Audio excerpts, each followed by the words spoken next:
السلام علیکم ناظرین، آپ یوٹیوب چینل دیکھ رہے ہیں، میں عمران خان ہوں۔ سب سے پہلے آزاد کشمیر کی صورتحال، کچھ تھوڑی سی بہتر خبریں آئی ہیں کہ اب مذاکرات چل رہے ہیں۔ گو کہ پاکستان پیپلز پارٹی کے لوگ گئے مذاکرات کرنے کے لیے، اور اس کا ایک ریزن بھی ہے کہ پاکستان پیپلز پارٹی کو آزاد کشمیر میں ممکنہ طور پہ حکومت بنا کر دی جائے گی۔ آزاد کشمیر کے لوگوں نے بڑی لمبی ایک سٹرگل کی ہے، 40 دن تک انہوں نے وہاں پہ دھرنا دیا، انہوں نے احتجاج کیا، بہت ساری لاشیں گری اس بیچ میں، سویلینز جو ہیں وہ بڑی تعداد میں شہید ہو گئے، کچھ پولیس اہلکار بھی شہید ہوئے، سیکیورٹی فورسز کے لوگ، اور جھڑپیں ہوتی رہیں۔ ایک دن پہلے جو لڑائی ہوئی وہ بڑی خوفناک تھی، اس میں اطلاع آئی کہ اس لڑائی میں 8 کے قریب کشمیری نوجوان شہید ہوئے، جبکہ 3 پولیس اہلکاروں کا یا سیکیورٹی اہلکاروں کے بارے میں کہا جاتا ہے ان کی بھی شہادت ہوئی ہے، اور لوگوں نے دونوں طرف سے درخت کاٹ کے پھینک دیے تھے اور بڑی سچویشن کریٹ ہو گئی تھی، اور اس کے بعد پھر مذاکرات کا دوبارہ فیصلہ کیا گیا۔ تو اب جوائنٹ عوامی ایکشن کمیٹی کے لوگ مختلف جگہوں پہ دھرنے دے کر بیٹھے ہوئے ہیں اور وہ اپنا احتجاج کر رہے ہیں۔ بلاول مظفر آباد پہنچے، اور بلاول کو کیونکہ آزاد کشمیر میں حکومت بنا کر دینی ہے تو بلاول کو تھوڑا سا مارجن دیا جائے گا کہ وہ مذاکرات کروائیں، اور جتنی کوئی کریڈیبلٹی بنتی ہے کسی پولیٹیکل پارٹی کی تو وہ بلاول کو کوشش کریں گے اس کو لانچ کریں، اور کشمیر کے اندر تھوڑی سی پیپلز پارٹی کے لیے فضا بنائی جائے۔ اس سے پہلے بھی پیپلز پارٹی کو ہی آزاد کشمیر میں حکومت بنا کر دی گئی تھی، اور پیپلز پارٹی کا ہی فیصل راٹھور وہاں پہ وزیر اعظم تھا، تمام فیصلے اس نے ہی کیے تھے۔ لیکن اچھی بات یہ ہے کہ چیزیں ایسا لگتا ہے کہ اب انجام کی طرف جا رہی ہیں، اور آزاد کشمیر کے لوگوں کو ان کے مطالبات تسلیم ہونے کی صورت میں اس مصیبت سے نجات مل جائے گی۔ میں بار بار یہ کہہ رہا تھا کہ اس نفرت کو پھیلانے کی بجائے معاملے کو بات چیت سے حل کرنا چاہیے، تو بات چیت شروع ہو گئی ہے۔ اب اس میں جو جوائنٹ عوامی ایکشن کمیٹی ہے انہوں نے فیلڈ مارشل عاصم منیر کا بھی نام لیا ہے۔ پہلے دیکھ لیتے ہیں کہ انہوں نے کیا کہا، ان کا جو بیان ہے وہ میں آپ کے سامنے رکھ دیتا ہوں۔ جوائنٹ عوامی ایکشن کمیٹی نے کہا کہ طویل مذاکرات کے بعد قیادت کی جانب سے لانگ مارچ کو عالمی طور پر ملتوی کرنے کا باضابطہ اعلان کر دیا گیا ہے۔ حکومت کو مطالبات پر عمل درآمد کے لیے 21 جولائی تک کی مہلت دے دی گئی ہے، یعنی آج جب آپ یہ ویڈیو سن رہے ہیں تو 16 جولائی ہے، ابھی 5 دن مزید باقی ہیں، تو 21 جولائی تک کی مہلت دی گئی ہے۔ اگر مقررہ مدت تک وعدے پورے نہ کیے گئے یا مطالبات منظور نہ ہوئے تو 22 جولائی سے دوبارہ لانگ مارچ کا آغاز کیا جائے گا۔ واضح رہے کہ لانگ مارچ ملتوی ہوا ہے، کال آف نہیں کیا گیا۔ تمام جاری جو دھرنے ہیں وہ حسب سابق برقرار رہیں گے، اور عوامی جدوجہد جاری رہے گی۔ یہ فیصلہ تحریک کے اختتام کا نہیں بلکہ مذاکرات کو ایک موقع دینے کا فیصلہ ہے۔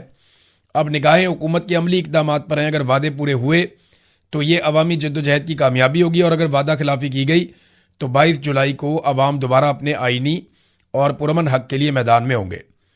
اللہ تعالیٰ حق اور انصاف پر مبنی فیصلہ نصیب فرمائے۔ معاملہ یہ ہے کہ اب کچھ چیزیں طے ہونے کی طرف جا رہی ہیں۔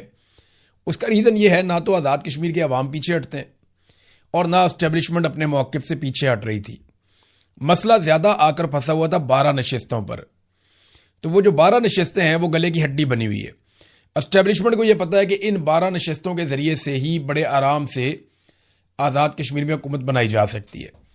اب کیونکہ پاکستان تحریک انصاف بھی الیکشن سے باہر چلی گئی ہے، اور کالعدم ہونے کے بعد جوائنٹ عوامی ایکشن کمیٹی بھی الیکشن نہیں لڑ سکتی، تو یہ سچویشن اب اسٹیبلشمنٹ کے لیے اتنی بری نہیں ہے، دھاندلی وادلی کر کے پیپلز پارٹی کو حکومت بنا کر دی جا سکتی ہے۔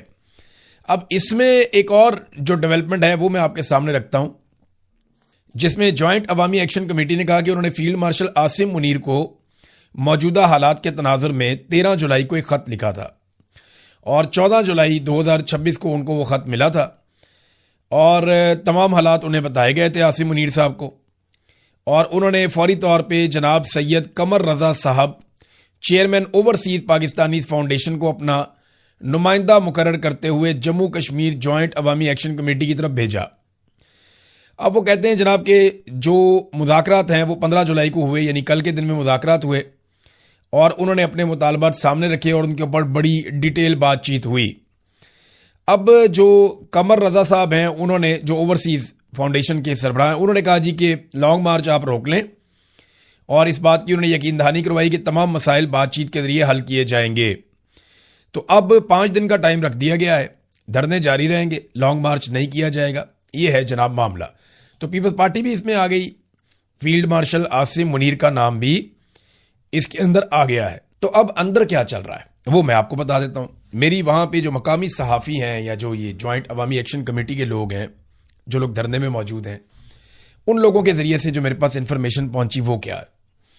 یہ ابھی تک بتاتے ہیں کہ 12 نشستیں جو مہاجرین والی ہیں وہ ختم کر دی جائیں, یا کم سے کم ان کا یہ اختیار ختم کر دیا جائے کہ وہ آزاد کشمیر میں حکومت بنائیں یا آزاد کشمیر میں حکومت گرائیں.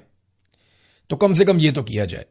اب 6 نشستوں کو ختم کرنے کا مطالبہ تسلیم کر لیا گیا. یہ کہا گیا کہ 6 سیٹیں ہم فوری طور پہ ختم کر دیتے ہیں. حالانکہ جو سپریم کورٹ ہے کشمیر کا وہ یہ فیصلہ دے چکا ہے کہ یہ جو سیٹیں ختم ہوں گی یہ 2/3 اکثریت کے ساتھ ہی ہوں گی, یہ اس کے بغیر نہیں ہوں گی. لیکن میں آپ کو بتاتا ہوں نا, اسٹیبلشمنٹ کی ضد ہوتی ہے ساری, اور کوئی چکر نہیں ہوتا. جب وہ چاہیں گے تو وہ ہو بھی جائے گا, ویسے بھی ہو جائے گا.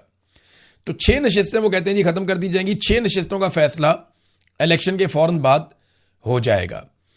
اور یہ بھی بات کی جا رہی ہے کہ یہ 6 نشستوں کا آنے والی حکومت میں ووٹ ہوگا یا نہیں ہوگا. یعنی وزراء آپ ان کو بنا دیں لیکن آپ ان کو ووٹ کا حق نہ دیں. وزیر اعظم بنانے میں یا گرانے میں آپ اس کو ووٹ کا حق نہ دیں. اب یہاں پہ معاملہ پھنسا ہوا ہے, بات چیت ہو رہی ہے, دیکھیں نتیجہ کیا نکلتا ہے. ایک اور چیز جو بڑی امپورٹنٹ ہے وہ یہ ہے کہ کالعدم کا جو ٹیگ لگ گیا جوائنٹ عوامی ایکشن کمیٹی کے اوپر, وہ ٹیگ ختم کیا جائے. جو لوگ گرفتار ہوئے ہیں ان کو فوری طور پہ رہا کیا جائے, اور جو سنگین نوعیت کے مقدمات بنائے گئے ہیں جوائنٹ عوامی ایکشن کمیٹی کے لوگوں پر وہ مقدمات بھی ختم کروائے جائیں. تو اگر یہ چیزیں ہو جاتی ہیں تو معاملہ حل ہو جائے گا. معاملہ بات چیت سے ہی حل ہونا چاہیے. آپ جتنی مرضی لڑائی کریں, اپنی عوام سے لڑنا کوئی دانش مندی نہیں ہوتی. بات چیت کریں, معاملے کو حل کریں, لوگوں کو ان کے گھروں میں بھیجیں, کاروبار زندگی جو ہے معمول کے مطابق لائیں. اب جوائنٹ عوامی ایکشن کمیٹی کی ایک رسپانسبلٹی ہے میری نظر میں. مجھے نہیں لگتا کہ مجھے آئیڈیا نہیں ہے کہ وہ کیا کریں گے اس کے بارے میں, لیکن میری نظر میں انہیں ایک ڈیمانڈ رکھنی چاہیے کہ الیکشن کو تھوڑا سا ڈیلے کریں, تھوڑا سا الیکشن کو آگے لے جائیں, اور وہ اپنی جماعت کو باقاعدہ ایک پولیٹیکل پارٹی کے طور پہ ان انتخابات میں اتاریں. جتنی جوائنٹ عوامی ایکشن کمیٹی کی اس وقت مقبولیت ہے, جتنے وہ طاقتور ہیں آزاد کشمیر میں, انہیں شکست دینا باقی پولیٹیکل پارٹیز کے لیے شاید ممکن نہیں ہوگا. تو بجائے اس کے کہ باقیوں کی منتیں کرتے رہیں, ان کے ترلے کرتے رہیں, بار بار سڑکوں پر آ کر بیٹھتے رہیں, مطالبات کرتے رہیں, ٹائم ضائع کرتے رہیں اپنا بھی لوگوں کا بھی, اس سے بہت بہتر ہے کہ یہ جو جوائنٹ عوامی ایکشن کمیٹی کے لوگ ہیں عام کشمیری وہ الیکشن لڑ لیں, اور وہاں تو پیسہ بھی نہیں لگے گا. عام کشمیری الیکشن لڑیں, پولیٹیکل پارٹیوں کو شکست دیں, اپنی حکومت بنائیں, اور اپنی حکومت بنانے کے بعد آزاد کشمیر کے وہ تمام فیصلے جو وہ کروانا چاہتے ہیں وہ خود کریں. میرے خیال میں یہ ہونا چاہیے. 2 مہینے کا ٹائم مانگ لیں الیکشن میں, کوئی بات نہیں, الیکشن تھوڑا آگے چلا گیا, پہلے بھی الیکشن آگے جاتے رہے ہیں, تو اگر الیکشن 2 مہینے 3 مہینے آگے بھی چلا جائے گا کوئی فرق نہیں پڑے گا. اپنی جماعت کو لے کر آئیں الیکشن کے, اور اگر ان کے لوگوں نے کاغذات نامزدگی جمع کروائے ہوئے ہیں آلریڈی جوائنٹ عوامی ایکشن کمیٹی نے, تو پھر وہ الیکشن لڑ بھی سکتے ہیں, اور وہ الیکشن لڑیں, پھر بھی لڑیں, لیکن الیکشن ضرور لڑیں اور میدان کو خالی نہ چھوڑیں. جوائنٹ عوامی ایکشن کمیٹی اگر عوام کی آواز اٹھا رہی ہے تو اس کا سب سے بہترین طریقہ یہ ہے کہ وہ اپنے آپ کو پارلیمنٹ کے اندر لے کر جائے اور وہاں بیٹھ کر عوام کی آواز اٹھائے, چاہے وہ اپوزیشن میں ہو چاہے وہ حکومت میں ہو. تو یہ میری گزارش ہے جوائنٹ عوامی ایکشن کمیٹی سے. بہرحال وہ اپنا فیصلہ خود ہی کریں گے. ناظرین, فضل الرحمان صاحب جو ہیں وہ ایک انقلابی رہنما کے طور پہ سامنے آ رہے ہیں یا آنا چاہتے ہیں.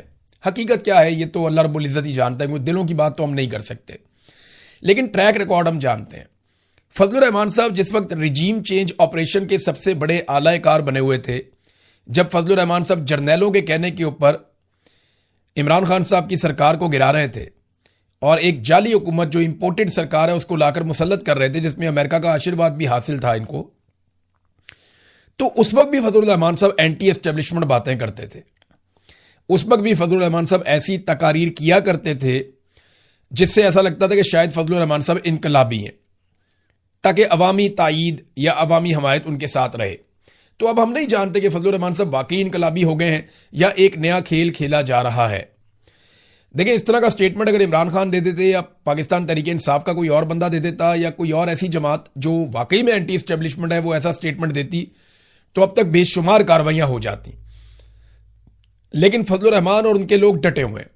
فضل الرحمان صاحب کا ایک نیا سٹیٹمنٹ بھی منظر عام پہ آیا ہے, اور اس میں انہوں نے کہا جی پارلیمنٹ اسٹیبلشمنٹ کے گھر کی لانڈی ہے جس کی اہمیت ختم ہو چکی ہے, ایوان نہیں اب اس میدان کی حیثیت ہے. اس لیے ایوان میں ہماری 5 سیٹیں ہوں یا 10 ہوں، اس کی پرواہ کیے بغیر جعلی پارلیمنٹ کو جوتے کی نوک پہ رکھتے ہیں۔ فضل الرحمان صاحب، یہ پارلیمنٹ آج جعلی نہیں ہوئی، یہ پارلیمنٹ پہلے دن سے جعلی ہے۔ پہلے دن ان کو فارم 47 جاری کیا گیا تھا۔ آپ کی اپنی سیٹ فارم 47 پہ ہے، نور عالم خان جو آپ کا ایم این اے اس کی سیٹ فارم 47 پہ ہے، اور آپ کی پارٹی کو بہت ساری چیزیں فارم 47 کے مطابق ملی ہیں۔ آپ نے سینٹ کی سیٹ لینے کے لیے فارم 47 والی گیم ڈالی، وہاں پہ بھی آپ نے جعل سازی کی، اور پاکستان تحریک انصاف کی مخصوص نشستیں مال غنیمت کے طور پہ آپ نے اپنے پاس رکھ لیں۔ اس وقت آپ کو جمہوریت یاد نہیں آئی، جس وقت آپ جرنیلوں کے ساتھ مل کر رجیم چینج آپریشن کر رہے تھے، یعنی جنرل باجوہ کے ساتھ بیٹھ کر آپ عمران خان کی حکومت گرائیں تو وہ جمہوریت ہے، لیکن آج آپ کے خلاف کوئی بات کرے تو وہ جمہوریت نہیں ہے۔ یہ ساری کہانی ہے۔ مجھے لگتا ہے کہ اسٹیبلشمنٹ فضل الرحمان صاحب کو شاید لانچ کر رہی ہے، مجھے ایسا لگتا ہے۔ یہ گالم گلوچ ایک دوسرے کے ساتھ کریں گے، ہو سکتا ہے فضل الرحمان صاحب کے بندوں میں تھوڑی بہت سختی کی جائے، فضل الرحمان صاحب کو 4 دن ہو سکتا ہے جیل میں بھی بھیجا جائے، یا ہو سکتا ہے کوئی مقدمات بنائے جائیں، تھوڑا سا ماحول بنایا جائے، اور اس ماحول کے نتیجے میں فضل الرحمان صاحب کی خیبر پختونخوا میں مقبولیت اوپر آ جائے، اور پھر اگلے الیکشن میں فضل الرحمان صاحب کو فائدہ دیا جائے۔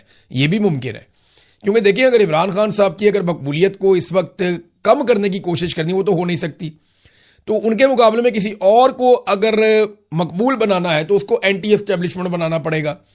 تو اسٹیبلشمنٹ نے جہاں اتنے سارے کڑوے گھونٹ پیے ہیں، وہاں یہ ایک اور کڑوا گھونٹ بھی پی لیں۔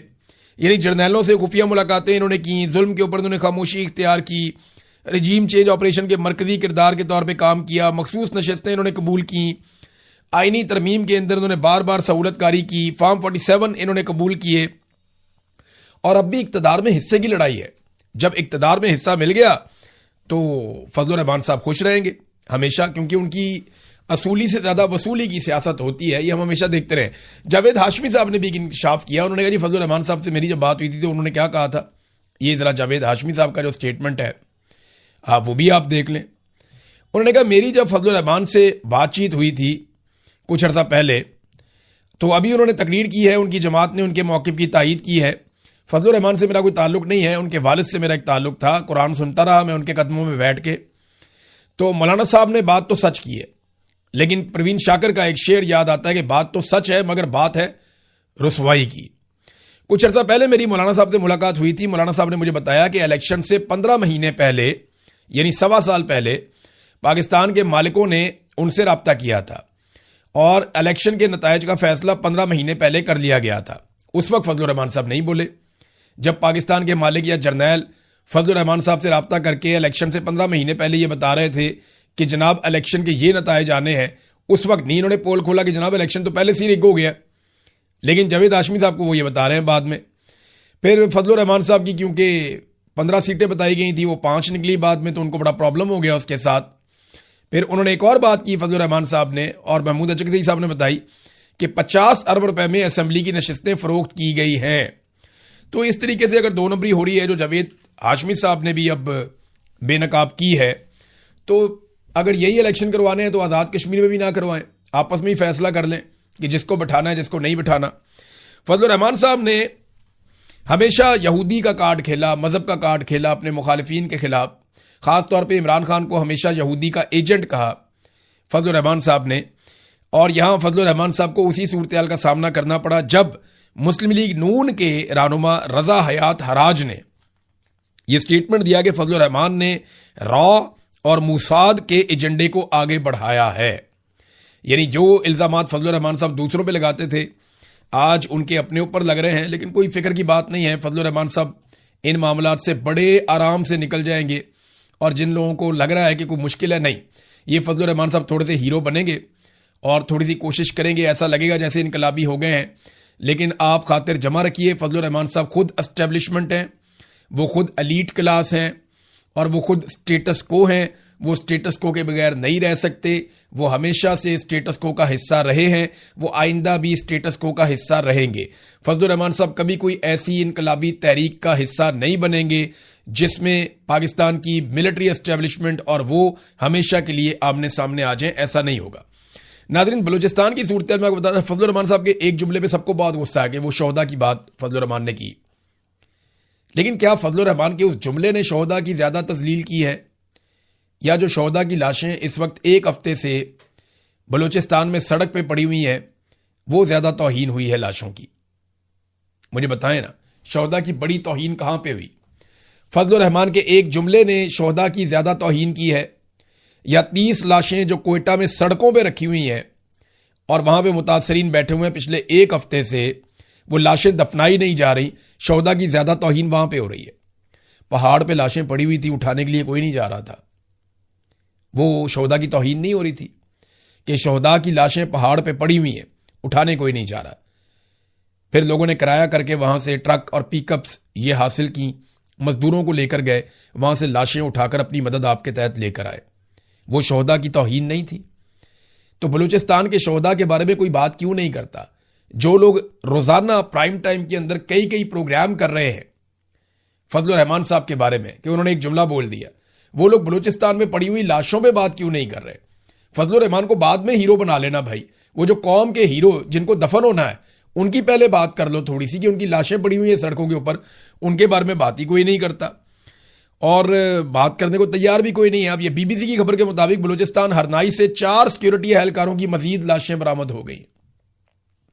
لگتا ہے لاشیں اٹھائیں گے ہم بلوچستان میں، کتنی تکلیف دہ بات ہے۔ یہ 4 سیکیورٹی اہلکار ہیں جن کی لاشیں مزید برآمد ہو گئی ہیں اور ان کی پہچان بھی ہو گئی ہے۔ یہ ہرنائی کا علاقہ ہے، یہ وہی علاقہ ہے، وہیں سے قریب سے ہی مزید لاشیں برآمد ہوئی ہیں۔ سینئر اہلکار نے بتایا کہ 4 افراد کی لاشوں کو برآمدگی کے بعد اسپتال منتقل کیا گیا جہاں ان کی شناخت ہو گئی ہے، اور ان کے بارے میں بتایا جا رہا ہے کہ زبیر احمد اور ان کے دوست خلیل احمد کو نامعلوم افراد نے 21 جون کو کوئٹہ، جبکہ ریٹائر حوالدار محمد صادق کو 5 جولائی کو زیارت اور پولیس کے سپاہی فرید احمد کو 5 یا 6 جولائی کو ضلع زیارت کے علاقے مانگی سے اغوا کیا تھا۔